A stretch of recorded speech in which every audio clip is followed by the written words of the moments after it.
I'm excited to share with you all that I've contributed a chapter to the newly published Anxiety Relief Handbook. The handbook provides a unique window into 11 highly effective complementary therapies for you to sample on your quest to ease anxiety. The ebook is available on my website, happynurse.com.au/anxiety relief handbook. You do not have to hold a title to be a leader. To lead yourself every day, to hold yourself to the highest possible standards that you can, is how we want our culture internally to be. But also, if we don't address that you can be a leader without a title, how can you progress forward? How can we be our best version?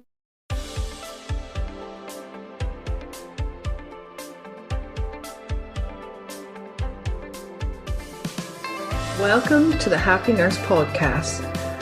Nurses are the backbone of healthcare, always there to care for strangers as if they were one of their own, often forsaking special moments with their own family in order to ensure another's loved one is being cared for. As nurses, self-care is essential. I am Elena Mullery, nurse educator and self-care mentor for nurses. I'm an RN with 20 years of clinical experience. I have first-hand experience of stress and burnout. It was this experience which led me to develop a passion for personal development and pursue the study of mindfulness, meditation, hypnotherapy, and neuro-linguistic programming. Each episode, I will be promoting self-care strategies to those who always care for others. I have broken self-care down into 5 aspects: mental, emotional, physical, spiritual, and indulgence, to make it easy to ensure all your self-care needs are being met. Each episode, I will interview nurses and self-care gurus from around the world to help you with each aspect of your self-care. Welcome to the Happy Nurse podcast with Elena Mullery. Hi everyone, welcome to this fortnight's episode of the Happy Nurse podcast.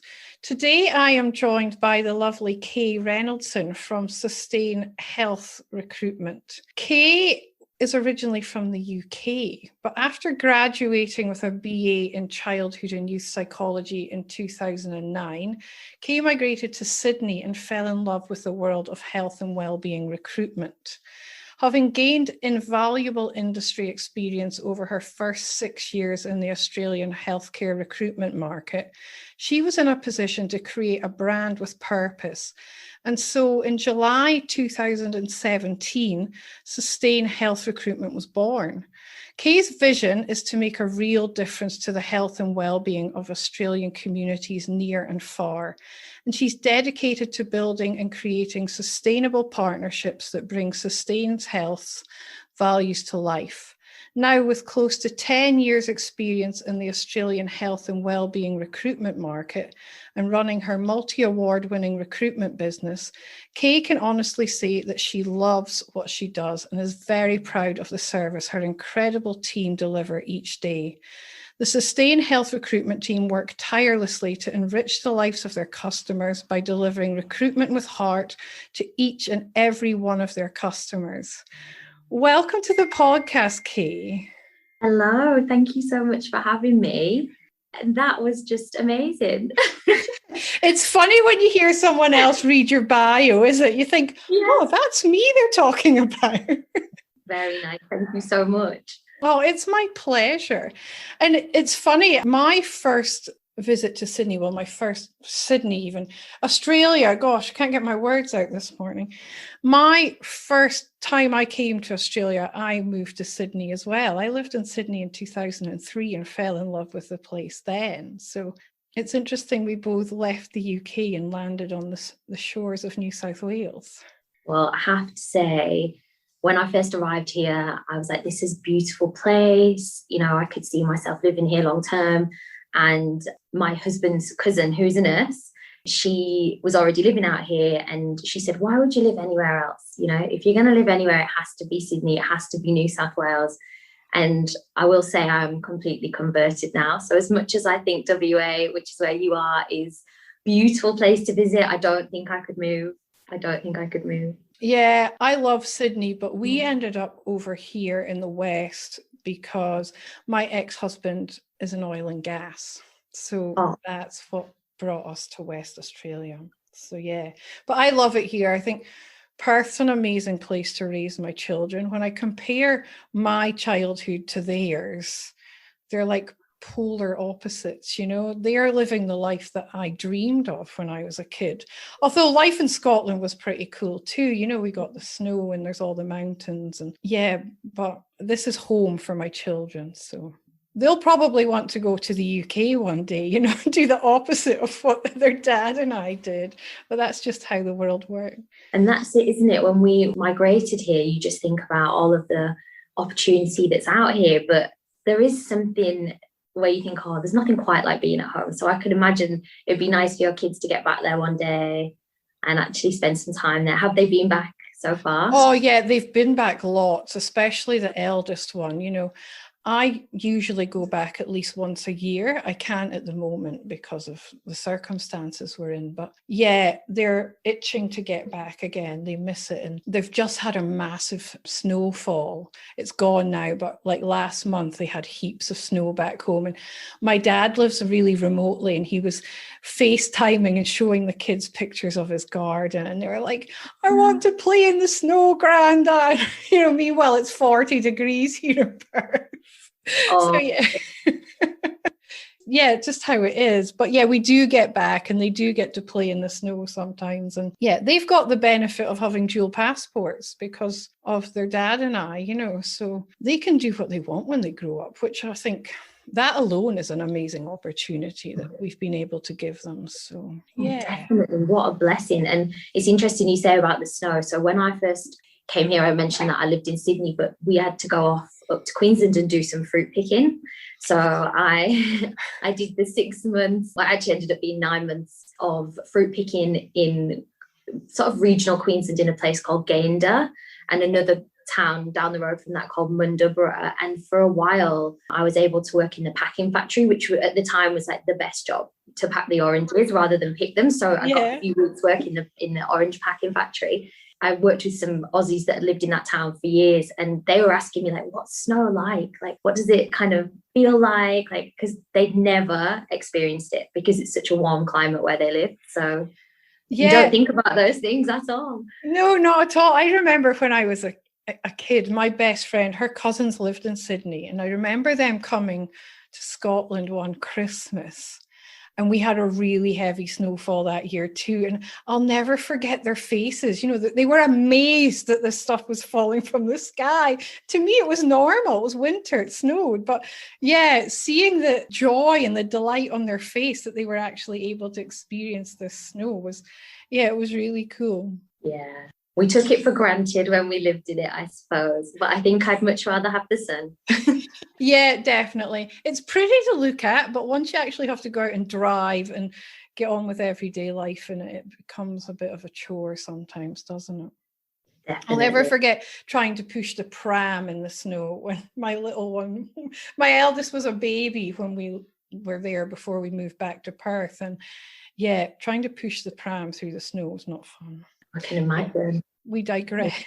Anyone who's listening from the UK will totally get this. Or in America. They get lots of snow in America too. So. Yeah, it'll resonate. Yeah. Anyway, it's awesome to have you here and to talk about all things self-care. I know you're a big fan of self-care. I've been following you on LinkedIn for a while now, and we connected middle of last year and had a lovely chat. So it's so exciting to have you on the podcast. You know, I talk about self-care all the time, and I talk about having non-negotiables. So what would be a non-negotiable in your self-care? Well, I think the first thing I should say is for a few years of my career, lots of it. So I've been doing this job now for coming up to 10 years. And I would say for the first sort of 5 or 6 years, I didn't give self-care enough thought. I was on autopilot way too much, you know, walking to work with my head down in my phone. I'm not really taking in my environment, not really thinking about what I needed to be healthy and happy. and not realizing that that really was the most important thing so that I could then help and support other people in my life and in my role. So now, with the awareness that I've got around self-care, and I have to say a lot of that is down to, you know, the things I hear on your podcast, the way that you have people think about their self-care, especially in the career that you're in, that you're all in, it makes me more aware of it. So look, what are my non-negotiables? I've got a couple. I think recently, in fact, this year, I have really become quite a fan of meditation. Been using an app called Headspace. So I think a lot of people out there would probably know Headspace. I love that app. I recommend it to everyone. Andy Puddicombe, who founded Headspace, have you seen his TED Talk?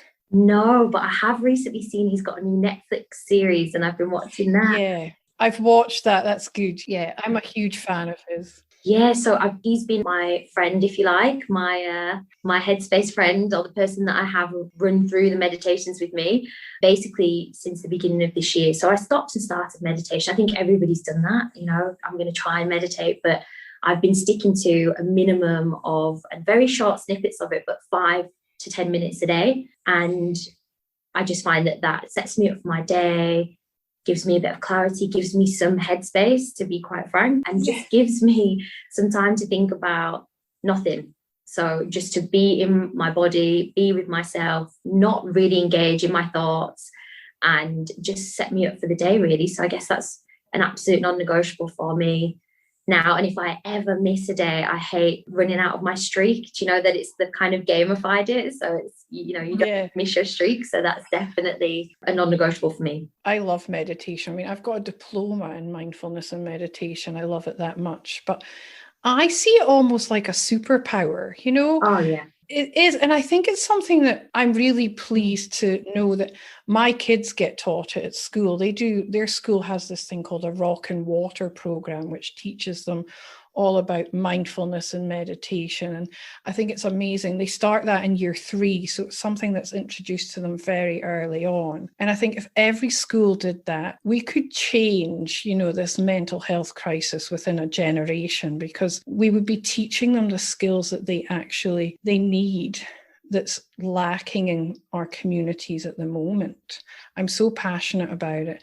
And I teach my kids to meditate to the point that I've actually recorded meditations for my kids that are on YouTube. So I co-parent. When they're with their dad, they can listen to this meditation as they go to sleep and hear my voice, because they were struggling initially with the separation. So it's something that I'm a massive advocate for.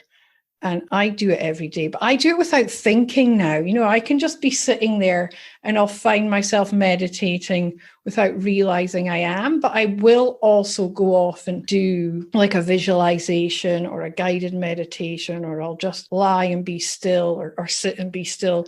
I'm a huge advocate for meditation not being the traditional sitting in the lotus position chanting. That's what a lot of people visualize when you talk about meditation. Yeah. And I think we need to get away from that concept, because you can meditate when you're walking the dog, when you're doing the dishes, you know, you can meditate in lots of different ways. Ultimately, it's just an extension of your mindfulness practice. It's about being completely aware and present in the moment without judgment. When we can get to that point throughout most of our day, in not having our minds running off down rabbit warrens or these endless to-do lists. I think of it like a computer. You know, I'm really bad. My computer, I was just saying to you a minute ago, I've got too many windows open, you know, too many tabs. That's what goes on in your brain. But I'd rather have it on the screen so it's not all in my head. Yeah. So, yeah, it's like, I'm a huge advocate for journaling too, after I meditate or before I meditate, whatever mood I'm in. And I see that as almost like a brain dump, you know. It's like when your computer gets full, you shift a heap of files over onto an external hard drive. So when you journal, it's the same. You're getting the thoughts out of your head onto paper. So it's like dumping them from the computer onto the external hard drive. And it's so powerful. You know, like you said, you know, it gives you that headspace. Yeah. Because it frees up space for other stuff to come in. Definitely. And I think one of the things that I always believed about myself was that I was not that creative. Like, I'm not very creative. I'm very, practical and focused on process. And those things are true of me, definitely. But not just since the meditation, but since I launched the business, I've realized, okay, I am actually quite creative. I am actually quite visual. And I think meditation and spending that time with myself, learning about myself, my body, how I feel, trying not to engage in, thoughts that I don't need to, for that 5, 10, sometimes if I'm really good, 15 minutes a day, it helps me. It really helps me be a better person, personally and professionally. And I don't think I'm at your level where I could just say, oh, I'm meditating now. I would love to be. And I think just the fact that I've built it into my daily habits, which is something that I can only say is the way to start small, start small, build it in every day.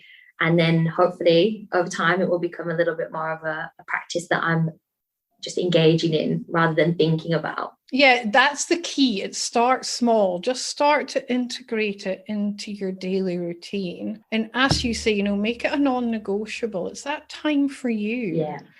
And we're all worth at least 5 minutes a day. We're worth a lot more. But yeah, allow yourself to start with, if this is a new concept, to just go there for 5 minutes. That's what I did. I've been meditating for about 10 years now. So, I'm way down the track. It is because I did make it a non-negotiable and something that I would do regularly. That's how I've got to the place I am today, where it just happens naturally. But yeah, it's baby steps. I always say you can't conquer the mountain immediately. You've got to take it step by step. But as soon as you start, you see the difference. So it becomes almost addictive. And like you say, you can gamify it. Don't miss a day on your streak or you go back to zero again. Yeah. So yeah, definitely. And I don't know if you've heard this of a book called Atomic Habit by James Clear. So yeah, I've read it. Yeah. So he talks a lot about the micro habit and, building it in. And I thought, well, if this year I'm going to set out to give myself a few, non-negotiables around my well-being, what should they be? How long can I actually commit to? And over time, those tiny micro habits will grow out to be something more sustainable. You'll be able to do it for longer. So that's where I'm going. So I'll let you know how my journey goes. Yeah, please do.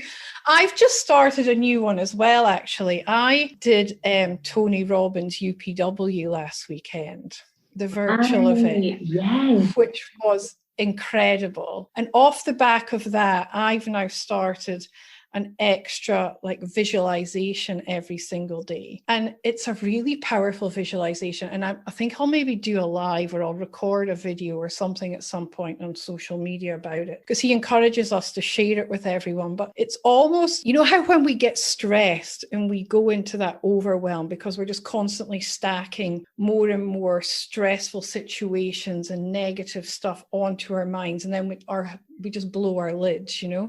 He teaches this process where we focus on all the good, and it's all stuff from your past. So it's real things that's happened. So it's rewiring your brain. It's this neuroplasticity, and it's pulling in real images of proud moments, of happy moments, of family moments, and it's pulling all them in, and you feel amazing afterwards because you're actually focusing on real life events that are all true and have happened and that all made you feel good. And just by stacking all them on for 15 minutes afterwards, you feel fantastic. So I'm doing it at least once a day at the moment. Good for you. Well, it's all this positive psychology movement, isn't it? And I think I have a business coach who I work with once a month, and she is rooted, her practice is rooted in positive psychology. And I had a session with her on Thursday, and I just said to her, every time I leave your sessions, I feel unbelievable. And she's like, because we look forward, we plan ahead, we bring you into that place of creativity, and we bring you into that place of what she calls flow. So when you're in that place and you're in that zone, you're unstoppable with your ideas. And I can imagine that that's really powerful. Good old Tony Robbins. Yeah. Yeah, I know. You've got to love him. There's a reason he's as wealthy as he is. He's onto something. Yeah. I chopped that plank of wood, in the pack that came from America when I signed up. There's this plank of wood, and like you actually chop through it with your bare hands at the end of day one. It's really cool. Did you actually do it physically? That's amazing. Because I think he actually had we're plugging Netflix a little bit here, but I think he had a documentary where I saw somebody do that and I didn't realize that you'd done that too. That's incredible. Yeah, because usually on that event I did, you would do the fire walk. So you walk on the coals, but you can't because it's all virtual. Yeah, the wood's sitting here on my desk to remind me that I've done it. The power of the mind. It's all in the mind. Yeah. I'm actually thinking of integrating it into some of my workshops because it's so powerful, because you write all your limiting beliefs on that plank of wood. And on the other side, you've got all these positive affirmations. So you chop through all those limiting beliefs. It's a really cool process. Amazing. But this is just stuff I get up to just for fun. My colleagues all say you're nuts, Helena. Yeah, I love it. And it's about the striving to constantly be the best version of yourself, so I understand more than a lot of people how powerful our unconscious mind is, having studied neurolinguistic programming. And it's all those beliefs that are hidden in there that keep us small and hold us back from actually doing what we want and fulfilling our dreams and turning up as that best version of ourselves, So absolutely. Look, you'll know, starting your business, becoming an entrepreneur. I know we were talking about this just before we started recording. It's easy to doubt yourself. I mean, it's easy to doubt yourself in any walk of life, in any career, in any vocation. But when you're out there and it's your name and it's your brand and, the things that you have inside of you that you might think, oh, I'm not sure if I can do that, or I've never done that before. And just to overcome it and put yourself out there is a challenge in itself. So it's all about trying to think positively. Yeah. And I tend to push myself in my personal life as well, because I think if I can do it in my personal life, then I can do it professionally. Like at the weekend, I get up to some crazy stuff, but I'm part of this movement in Perth called the Human Excellence Project, and it's run by this amazing guy, Paul Halliday. I'll give him a plug on the podcast because I think he's wonderful in what he does.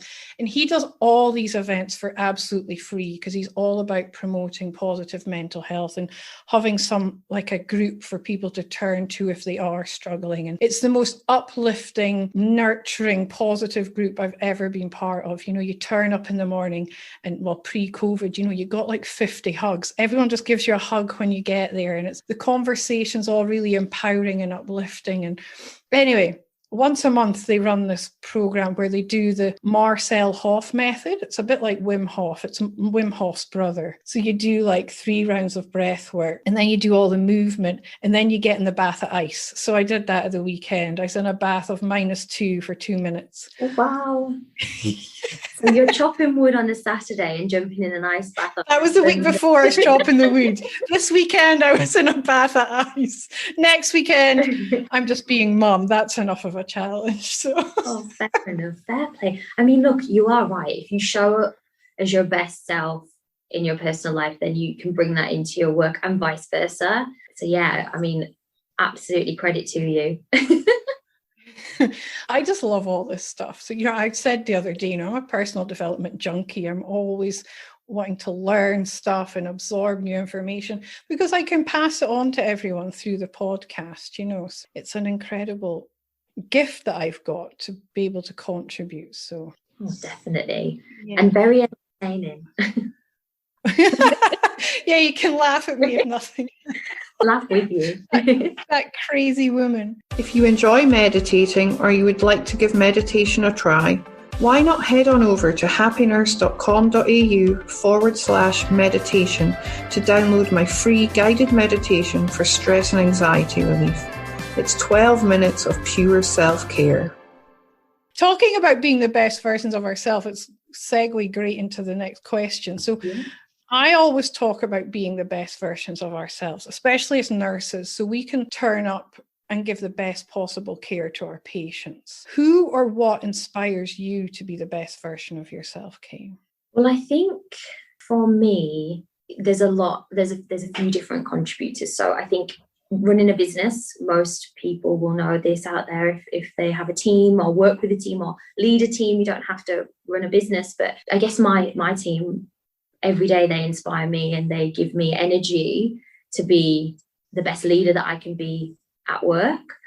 And, they are so supportive of me and the company, but also the customers that we work with. So all of our candidates, all of our clients, I mean, one of the things that I'm able to, I guess, share with your community is that I've been speaking to nurses and healthcare workers over the phone now for coming up to 10 years, and hearing how they do at work and how they show up and how they feel about their environment and the people that they work with. And, it's inspiring to hear their stories because, whenever we ask the question, so we have an interview question sheet that we ask every nurse or medical professional that registers with us.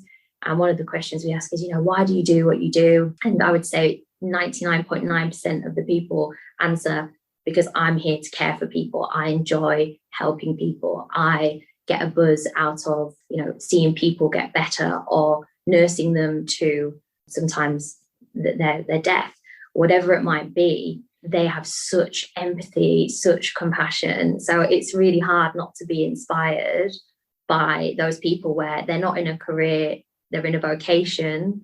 And it's something that most nurses, most doctors, most healthcare professionals that I speak to, they just say that they knew that they were meant to do that.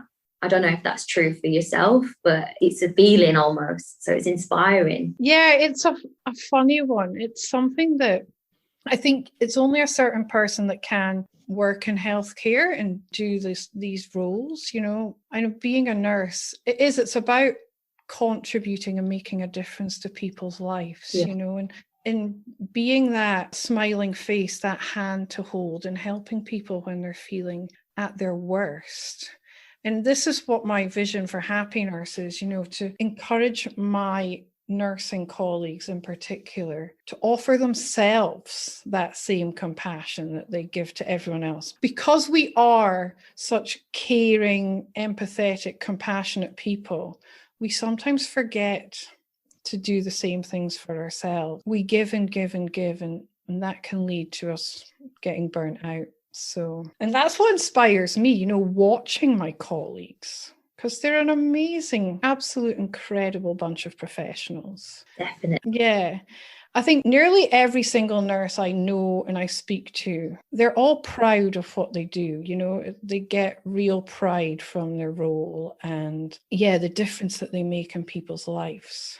It's definitely a career of service, that's for sure. Look, and I think having spent a little bit of time the back end of last year, I was in and out of the hospital system here in Sydney as a patient, and just waking up after I had a twilight procedure and just after waking up and having somebody in recovery hold my hand and say, it's okay, this is where you are, this is what's going to happen next, and just give me a smile and just check in on me and know that I was safe in my most vulnerable moment, was just incredible. And you think the people that I work with every single day, the people who I find employment for, they're doing that every day. That's part of their job. So it's massively inspiring. But, you're right in what you say. Burnout, from what I hear and what I see on a daily basis with our nurses, it's real. It's absolutely real. I would say that there are some common themes that I hear from the nurses in terms of where, why they might be heading towards that or why they might be looking for new opportunities.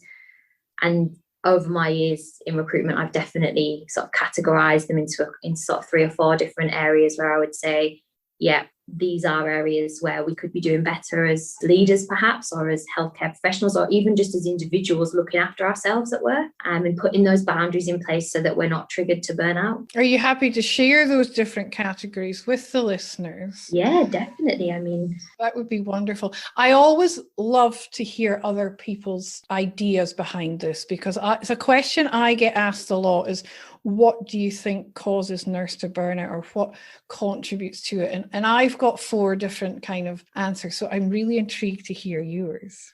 Yeah, well, look, I can share what I would categorize as the reasons that I've heard over the years. So, it'd be great to kind of hear your thoughts on them as well. So I think I was going to summarize the common self-care issues or concerns that I've heard from my candidates over the years, I think overwork would be one of the categories that I would put out there. So overworked, understaffed on the wards, under-resourced, long hours, delayed handovers, sometimes onboarding issues or perhaps support and training, sometimes not being able to take leave because, as you mentioned, it's a service-driven industry as much as it's a healthcare industry. But what I hear from most of the people that I speak to when we talk about being overworked and understaffed is that there is just an acceptance that that is how it is in healthcare. And perhaps at times there will be moments where that is the case, but you can see then how that would lead to a nurse feeling or any healthcare professional feeling triggered or burnt out or, maybe underappreciated at times. Yeah, definitely. Because we all need to have that something to look forward to. It's what drives us. And if you don't have that vision of where you're going, even if it is just having some leave, so you can get some downtime and some rest, then you do start to just feel like you're on the hamster wheel. So yeah, I totally agree. Leave is important. And taking breaks as well. I mean, I'm known for it too. I can go a whole shift, 12 hours, without going to the bathroom. The listeners know this because I speak about it quite a lot. But it's just, we need to actually make sure we are. I've now got an app on my phone and it flashes up every hour, have a drink of water. And since I've done that, I am visiting the bathroom a lot more because I'm better hydrated. But, I'd got myself to the point that I was so dehydrated, I didn't need the bathroom. Yeah. So even simple little things like that, but having that app on my phone has made a big difference because it does remind me every hour, have a drink. And I've got a water bottle sitting there now that, you can see me on the screen actually, but I've got a 2-litre bottle here that I keep bringing over. Well, our team's challenge this year is to do 2 litres before 2:00. Oh, I love that. Everybody on the team is a 2 before 2, so I'm going to be all right. I'm not doing too badly. But there's that common meme, isn't there, that goes around. You might have seen it. I see it a lot on Facebook in the nursing community groups, where it's a nurse and there's just all these different labels on this nurse's body, and one of them is, desperate for the bathroom, exhausted, hungry. And, the amount of comments and, likes and shares and reshares that those kinds of pictures and those memes get on social media are incredible because people just, it resonates with you all. So, I mean, yeah, thank you for not using the bathroom when you're nursing, but please do go. Yeah, exactly. I know. It's definitely something. Yeah. And the leave is definitely important. So we've got something to look forward to.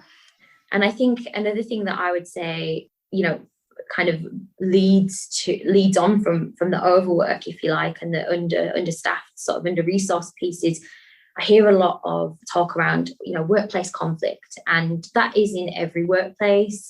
We can't just say that that's, just in the healthcare industry, but there are often, from what I hear, sort of systemic patterns of hierarchy in nursing anyway, and, perhaps dated ways of thinking, and that causes conflict between the newer nurses coming through and perhaps some of the older nurses, or even doctors and nurses. And I hear about these things quite often when I'm speaking to my candidates or my clients even. But I guess I hear you talk about this on the podcast quite a lot. Is that real? I mean, is that out there? I'd love to say no, but I can't. Yeah. I recorded an amazing episode with 2 wonderful nurse leaders in Queensland months ago. I think it's episode 11, if anyone wants to refer back to it. And in that, Tracy and Emma speak about what they've called nurse cannibalism. And I love that they're so blunt. They're calling it out for what it is. It's still happening, and it's really sad. It's something I experienced as a young nurse back early 2000s when I first graduated, even when I was a student as well, and there's a lot of different thoughts around what could be causing it, but it is something that we need to start to address. It's a cultural problem. I don't think it's as bad as it used to be. Yeah. Yeah. But I don't know if that's wishful thinking as well. I mean, I'm very fortunate in the clinical area I work. I work in a very positive, motivated team. But I do hear from other people that it is still happening out there, and young nurses are experiencing it. And I think it's about trying to change the culture in nursing. And, it's a predominantly female workforce as well. We need to all start to lift each other up rather than pulling each other down, focus on each other's strengths rather than the weaknesses. I mean, we've all got stuff to learn, but if you recognize that someone has something that they maybe have a gap in their skill set, there's ways and means of addressing it, and I hear a lot about junior nurses being spoken to in front of patients. Well, I don't think that's appropriate. You need to take that junior nurse aside and have a one-on-one chat, like confidentially, and offer your wisdom and skills with them. I mean, I'm a nurse of 23 years now. I love teaching. It's something I'm passionate about. And when I don't get students where I work at the moment because it's a private facility, but when I used to get students, I used to love sharing my knowledge and expertise with them. That's probably part of what's led me to do what I do today. But there's ways and means of addressing people. And I think even if we could start to increase emotional intelligence and self-awareness amongst the workforce, it may help to change the culture. I think that's what I'm trying to say. Yeah. It's having that awareness of the impact of what you're actually seeing. Words are powerful. Look, they are. And I think what you're also saying there is it's all about leadership, isn't it? So one of the things here at Sustain Health that we've recently done internally is we've talked about our 12 principles of leadership. So we've got 4 core values, and our mission out there is to deliver recruitment with heart, and that for me is enriching people's lives. So that is enriching the lives of our customers, enriching the lives of our internal team. And so from that, we developed our 12 leadership principles. But actually, what we talk about here is you do not have to hold a title to be a leader. To lead yourself every day, to hold yourself to the highest possible standards that you can, is how we want our culture internally to be. And we talk to our temp workers that are out there working and representing our brand all about our 12 leadership principles and how we want them to show up to work, because it's all about culture. But also, if we don't address that, you can be a leader without a title, how can you progress forward? How can we, be our best versions? So we work really closely to that, and we hold ourselves to account. Each of us will say, look, are we showing up towards our principles today?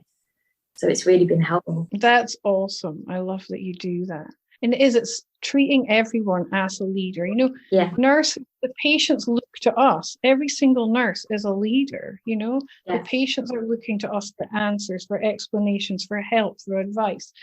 So it's holding ourselves to account and striving to be that best versions of ourselves. And I think if we're all doing that, then the culture of the cannibalism would probably fade away organically. It's also a zero tolerance approach. I mean, there's lots of different schools of thought around it too, and how you can approach it systematically and get rid of it. But it's zero tolerance. If you see it happening, call it out. Don't just shy away. There's ways and means that we can actually start to change that toxic culture that's still. One of my sort of pieces of advice that I often talk to nurses about is report and call out poor behaviour, because we'll get people that might have been in a job for a few months and they're saying, I'm starting to notice the culture here isn't what I thought it would be, and would it perhaps, this is not the right place for me. So my first conversation with them is, okay, tell me about what that looks like. Do you want me to have a conversation with your manager, your team leader, whoever that might be? And we respect our candidate's decision. And that sometimes they'd like our input, sometimes they wouldn't. But one thing that I advise them to do is call it out, report it, but try and be aware of your part in that process as well. So are you contributing to it? Are you being the best version of yourself? Are you being a leader? And also, if you need extra help, there are definitely places out there, because we place a lot of nurses in rural and remote communities. So we partner with Krana. I don't know if you've heard of Krana, the Bush Nursing Service. Yeah, I get their emails. They've got some wonderful mindfulness tips. Yeah, they're great. But they also run a 24-hour, 7 days a week counselling service for free for any nurses working remotely or any of their family members that have been affected by anything that they're dealing with. So I guess calling it out is the first step, and trying to be aware of your part in that process is also really important, because not to say that you are to blame, and I think the word blame is a really bad term in itself, because it shouldn't be about finger pointing. In any situation, it should be about how can we be better? What can we do as a group? How can we build our culture towards the kind of place we want, that people want to work? Yeah, it's moving away from that blame culture. And I think that's probably historically been a bit of the problem in healthcare, is there has been a blame culture historically, and they're always looking for someone to hold to account. Whereas we need to look at it as more of a learning opportunity. You know, it's probably a culmination of events that's led to something happening. It's not just one individual. So it's a really interesting dynamic. And I'm part of a group of there's quite a few of us, and we're all very passionate about it. And we're all starting to kind of have a conversation to really think of ways that we could start to make positive railroads into making this change. So yeah, watch this space. Definitely. There are a few of us working in the background to try and come up with some ideas and solutions, and like there's a huge cohort of us, and we've all got different experience. So yeah, it's quite exciting to be part of it all. Oh, brilliant. Well, that's thought leadership in action, isn't it? People coming together, sharing and collaborating, and, you know, trying to make the environment and the culture in healthcare as a whole a better place. So definitely share with me when she moves that road.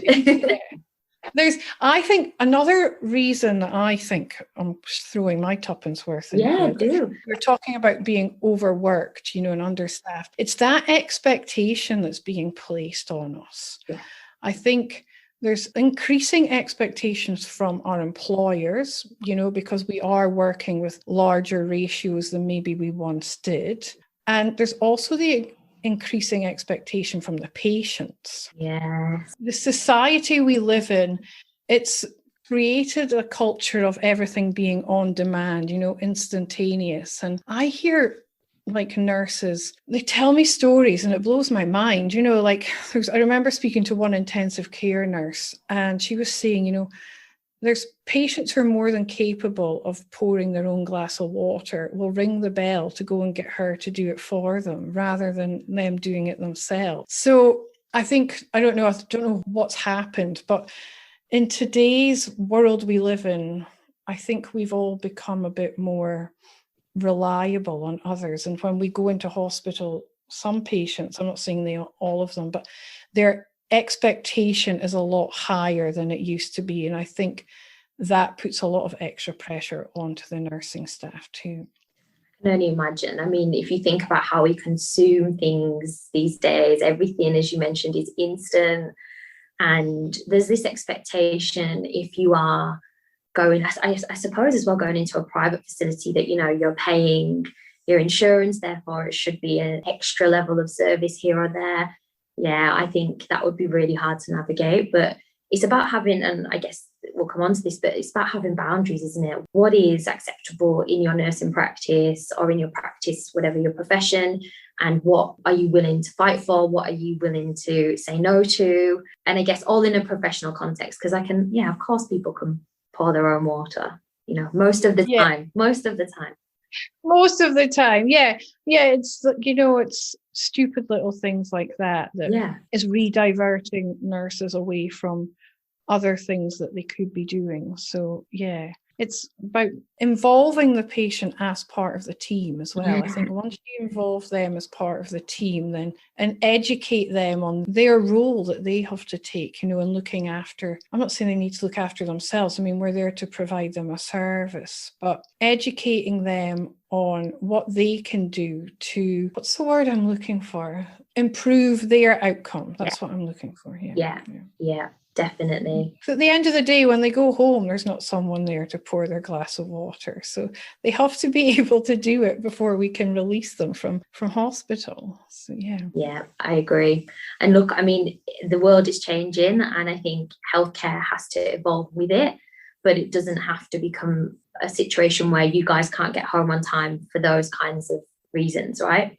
You have family, you work shifts, everything impacts into your working week. And, you also are a human being, and you guys need to be able to fill up your cup so that you can fill up theirs.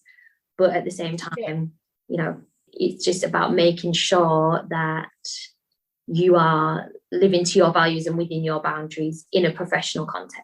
Yeah, definitely. Yeah. And when we're turning up as the best versions of ourselves, like I say, we are providing the best level of care we can to our patients.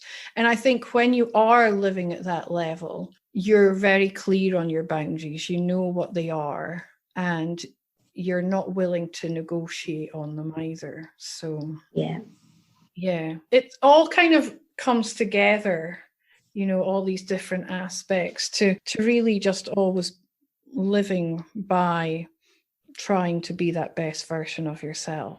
I know you mentioned earlier just about, the healthcare is predominantly or, quite heavily influenced by women.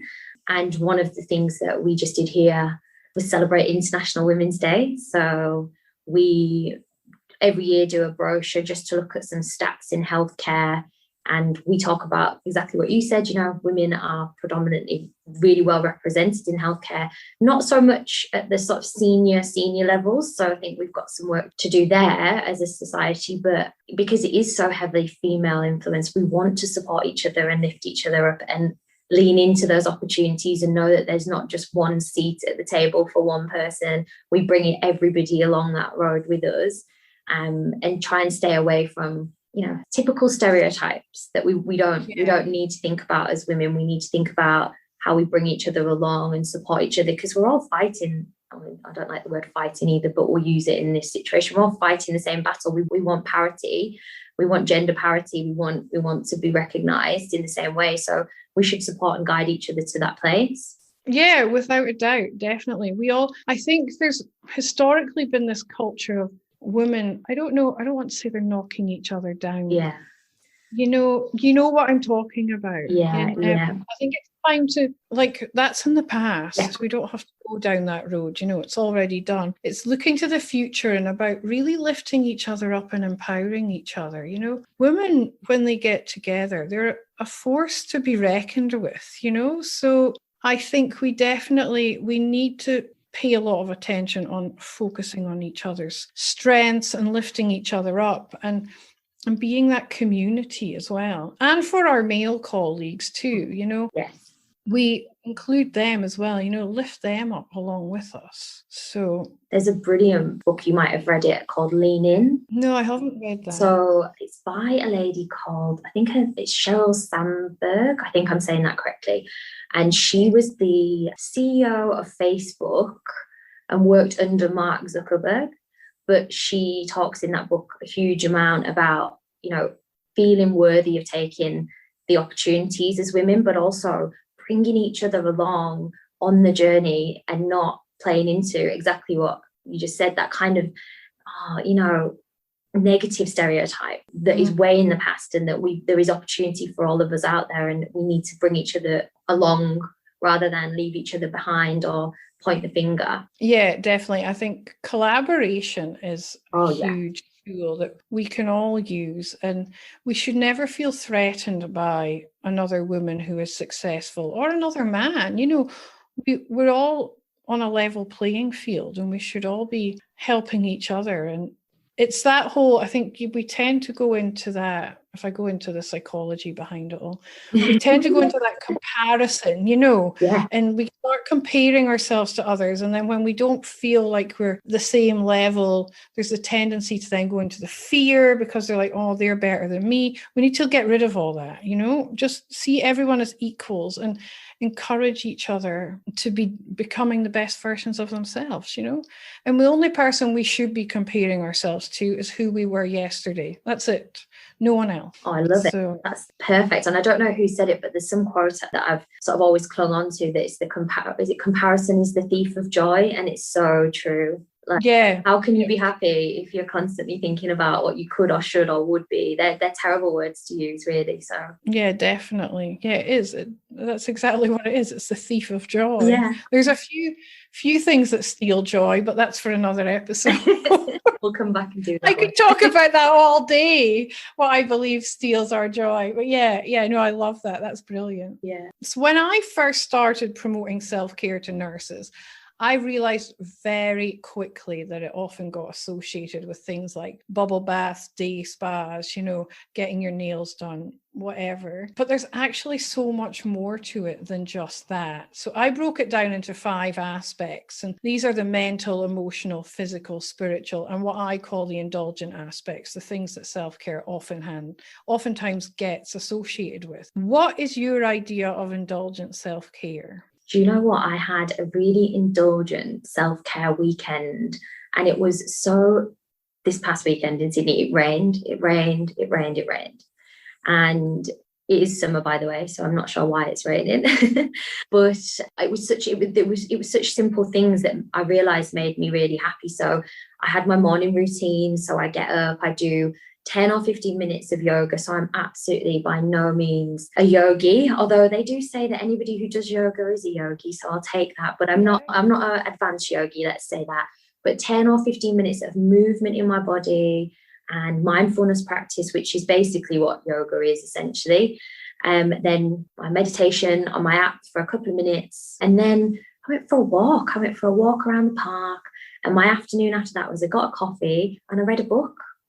And it was just so dreamy. It was so relaxed. And the hours just passed without me even realizing that it was time for dinner. And, then I sort of took a break from the self-indulgent side. But look, I'm very aware that I am lucky enough to be able to do that. I don't have children yet, so I have a bit of spare time. But it really is something that I've not done in such a long time, and I was forced to do. And, walking in the rain as well, like that was incredible, because I'm like, okay, I need to get some steps in, because I try and go for my 10,000 steps a day. But I got drenched and I loved it. It was brilliant. It's good walking in the rain here, isn't it? Compared to because it's not cold, is it? That's not cold. Yeah, it's not cold. It's true. But it was simple things that just made me happy, and to me that was indulgent. Yeah, but you were out in the natural environment as well. That's so invigorating in itself, just reconnecting to nature, because we work in these boxes that are fluorescently lit, and there's nothing natural about them. So getting back outside and just, being in nature with the fresh air, listening to all the sounds and the rain, I love sitting out the back. I've got like a patio out the back, and it's got a corrugated roof. So I love sitting out there when it's raining, because here in Perth, when it rains properly, like it's really heavy. And I just love that sound. I could listen to it for hours. It's brilliant. And the smell as well with the rain. It's got that gorgeous smell, do you not think? Oh, yeah. That real earthy kind of, it really reconnects you back to nature. Definitely. Yeah, that's wonderful. And like a book and a cup of tea, that's my indulgent self-care too. Yeah. I won't lie, I also had a Tim Tam, which for anybody in Britain, it's basically a fancy penguin without the wrapper, the individual wrapper. I had a Tim Tam, and that was just great. A cup of tea, a book, a Tim Tam. Yeah. Good on you for stopping at one. I struggle. Yeah, they're pretty addictive. Yeah, they are. Did you suck the tea through it? That's the other crazy trick, isn't it? It's like you use the Tim Tam as a straw, don't you? But no, I didn't. But when I first went back to England after living here for a while, I've younger brothers and sisters. So they were about 7 and maybe 10 at the time when I first went back. And I taught them that trick and they just loved it. So every time I went back after that, I had to bring them packs and packs of Tim Tam so they could drink their cups of tea through their Tim Tam. Yeah, I always have to take Tim Tams home when I go back too. It's like a prerequisite. When I go and stay with my dad, he's like, that's your payment for your board for the duration. Okay. He's like, where's the Tim Tams? As soon as I rock up, I'm like, whoa, okay, I'll get them out. Well, the airports have cottoned onto this, haven't they? So they sell them at a premium price as you go through duty free, where you can get them from the supermarkets here, quite cheaply. So yeah, stock up on the Tim Tams before our next trip, whenever that will be. Yeah, whenever we get to travel again, and go back there. Yeah, who knows? But it is what it is. We've just got to do what we can at the moment. I'm just so grateful to be here in Australia, and in particular in Western Australia. You know, we've had it really, I don't want to use the word easy, because there has been restrictions and we can't see family, but in comparison to what I'm listening to my family experiencing back in Scotland, I feel very grateful to be in the position that I am here, and we've still managed to get on with a relatively normal life. We are very lucky, aren't we? Absolutely. I feel the same. I went out to an event a few weeks ago. The business was nominated for an award, and we were sending some pictures back home to England to say, like, oh, fingers crossed. And they were like, wow, guys, like, you're in a taxi heading to a venue. Oh, wow, guys, you're at an event with, you know, upwards of 800 people, and we can't leave our, you know, front garden, so to speak. So yeah, really difficult for them. And you just feel so lucky and so blessed that everybody that I know back home, and I hope it's the same for you as well, that your family and friends are safe, but they've lived through a really terrible few months, well, year now. Yeah, it's been a year, hasn't it? Like, yeah. And I obviously, having nursing colleagues back there, I'm hearing what they're experiencing. And yeah, that's actually why the podcast started. You know, I've spoke about this many times in many episodes. It's that guilt inside me for being here and not being back there helping them. I thought, what can I do? So that was how the podcast was born. It was through the drive to help my colleagues back in the UK and everything that they're experiencing right now, and the extra pressure that COVID has thrust upon them. So yeah, I dedicate my podcast to all my colleagues back there. That's beautiful. And you know, I know we were talking about this just before we started recording, but I'm so grateful for your podcast. And I know that our nursing community that we work with at Sustain Health, they're going to be really grateful for your podcast. And I think you're so passionate about what you do, and it's so real. And yeah, I think it's so authentic that it's brilliant, is basically what I'm trying to say.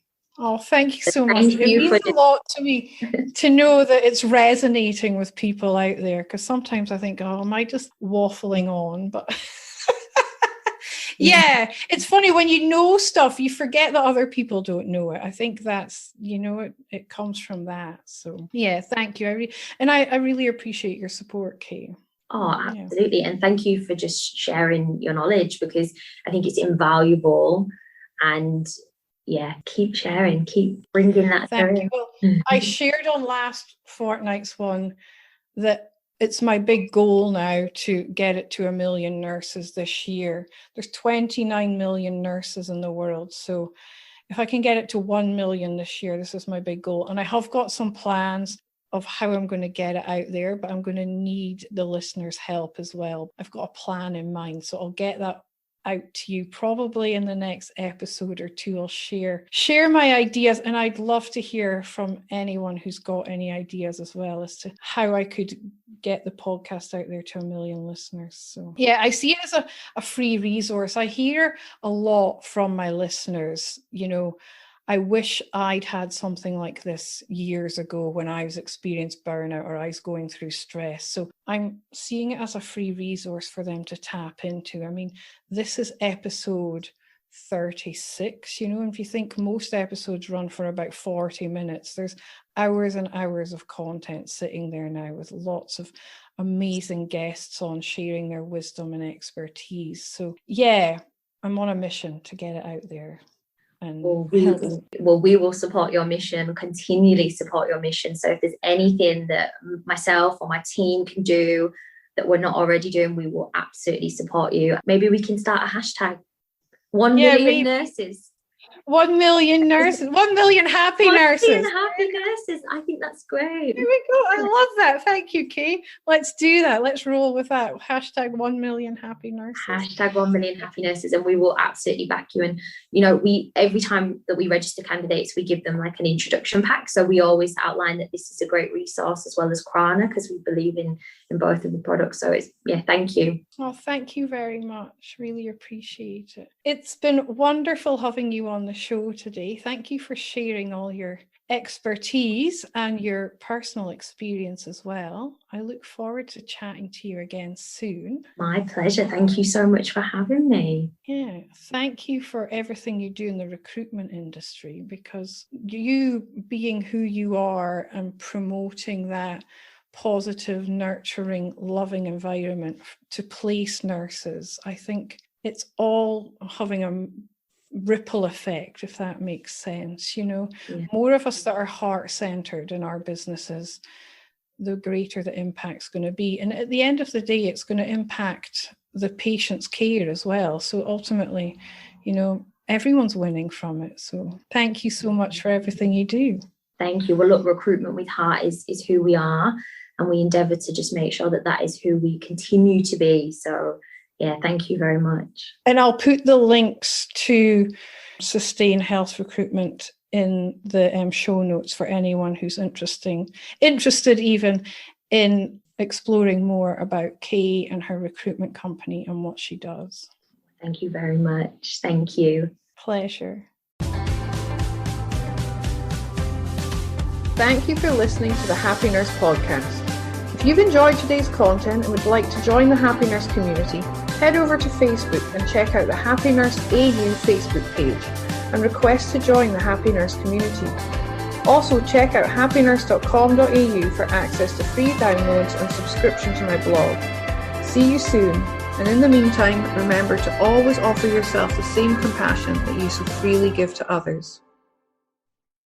I'm excited to share with you all that I've contributed a chapter to the newly published Anxiety Relief Handbook. The handbook provides a unique window into 11 highly effective complementary therapies for you to sample on your quest to ease anxiety. The ebook is available on my website, happynurse.com.au/anxiety relief handbook.